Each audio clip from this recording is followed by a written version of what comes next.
Monsieur le ministre,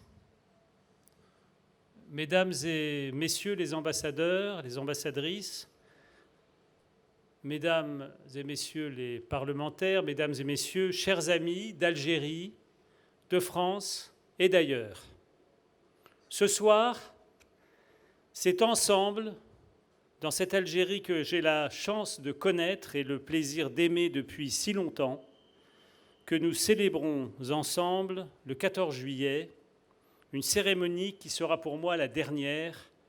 Je quitterai en effet Alger après-demain, mettant un terme dans le même temps à ma carrière de diplomate.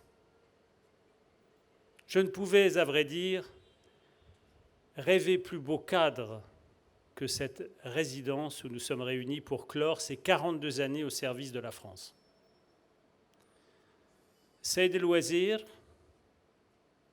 Saïdat والسادة السفراء السادة البرلمانيون سيداتي سادتي أصدقائي الأعزاء من الجزائر من فرنسا ومن بلدان أخرى اليوم في هذه الجزائر التي أسعدني الحظ وأن تعرفت عليها وأحببتها منذ أكثر من 50 سنة نحتفل معا بالعيد الوطني لجمهورية فرنسا والذي سيكون الأخير بالنسبة لي إذ سأغادر الجزائر غدا في وقت نفسه ينتهي مشواري الدبلوماسي.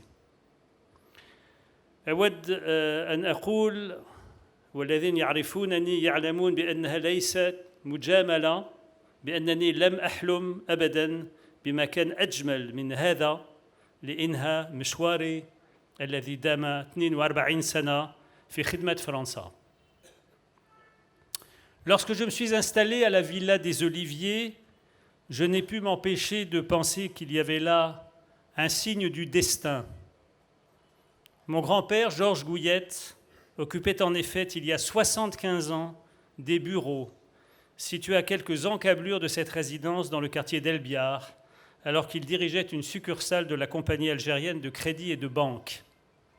Plus tard, dans les années 70, mon père, Maurice, Allah rahmo, me fit découvrir ce même quartier et rencontrer ses amis algériens, parmi lesquels des hauts cadres de l'État, civils et militaires, des syndicalistes, d'anciens combattants de la guerre d'indépendance.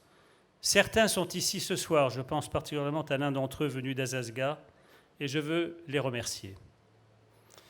Cette histoire que je me suis permis d'évoquer à la veille de mon départ dit, je crois, beaucoup de ce qui nous réunit ce soir. L'Algérie et la France entretiennent par-delà les blessures du passé, par-delà les crises, des liens uniques que nous devons préserver, cultiver et renforcer. Les présidents français et algériens, Emmanuel Macron et Abdelmajid Tebboune, se sont résolument engagés dans cette voie, comme en témoigne la déclaration d'Alger, signée le 27 août dernier. Elle fixe un cap ambitieux pour ce que pourrait et surtout devrait être la relation entre nos deux pays dans les années à venir. Dans tous les domaines, l'économie, la culture, la sécurité, la mobilité, la France ont intérêt à travailler ensemble de manière plus étroite, plus fluide, mais aussi plus sereine.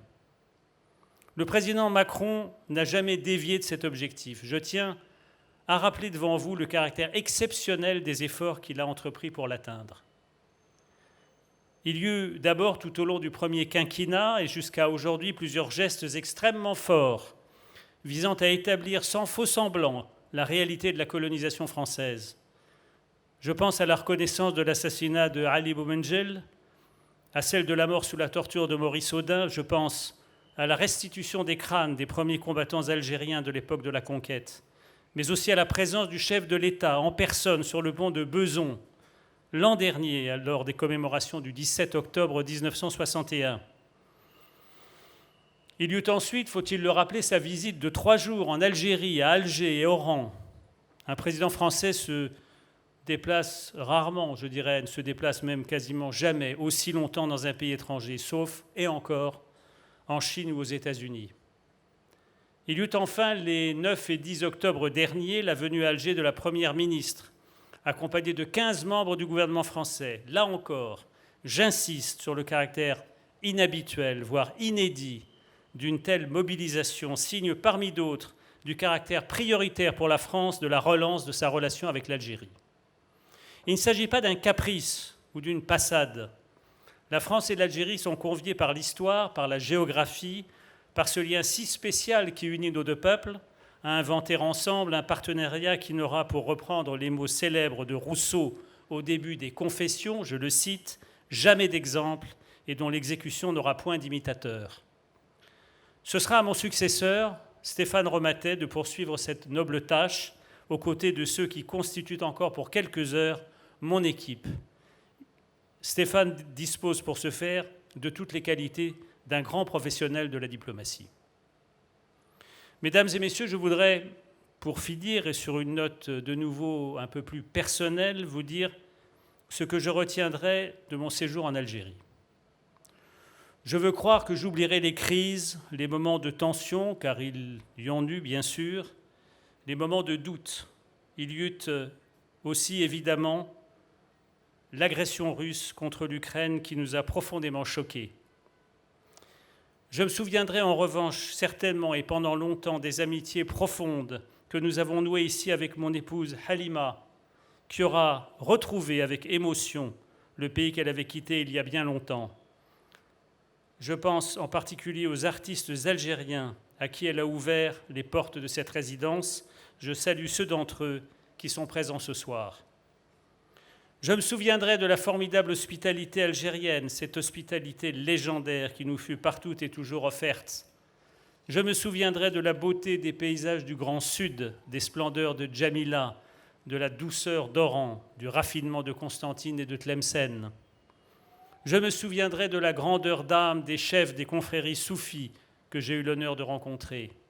Je me souviendrai bien sûr de ces merveilleux moments de musique autour d'artistes que j'admirais depuis longtemps et que j'ai eu la chance de connaître ici.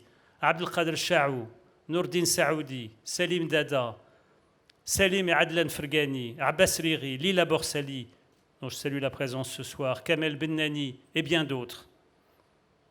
Je me souviendrai enfin du professionnalisme de nos collègues diplomates algériens dont certains ont bien voulu nous faire l'honneur de leur présence ce soir. Enfin, mes chers amis, je me souviendrai de vous, tous, qui représentez dans votre diversité le meilleur atout de l'Algérie. Tous ces souvenirs qui ont fait de ce séjour un moment unique dans ma vie de diplomate et, oserais-je dire, dans ma vie d'homme, apaisent un peu la tristesse de celui qui fera après-demain ses adieux à l'Algérie.